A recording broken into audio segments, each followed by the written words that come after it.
ఈరోజు దోసకాయ పెరుగు పచ్చడి వేసుకుందాము. పెరుగు పచ్చడి ఎట్లా వేస్తావు మమ్మీ? ఫస్ట్ మిరపకాయలు వాటర్లో ఉడికించుకోవాలి. మళ్ళీ దోసకాయ ముక్కలు చక్క వాటర్లోనే ఉడకబెట్టుకోవాలి. ఇప్పుడు ఉడికిన తర్వాత కొంచెం చల్లగైన తర్వాత మిక్సీ పట్టుకోవాలి.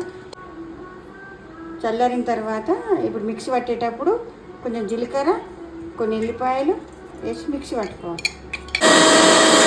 స్పూన్ నెయ్యి వేయాలా, ఆయిల్ వేయాలా, కొన్ని ఆవాలు వేయాలా, తగినంత జీలకర్ర వేయాలా,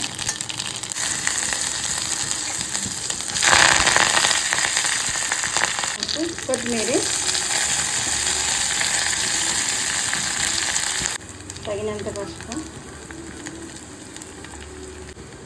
ఒక స్పూను సాల్ట్, మిక్సీ పట్టుకున్నది దీంట్లో తాలింపులు వేయాలి.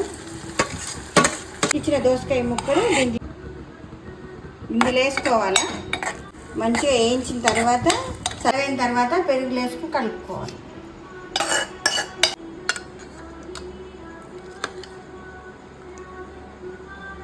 దోసకాయ పెరుగు పచ్చడి రెడీ.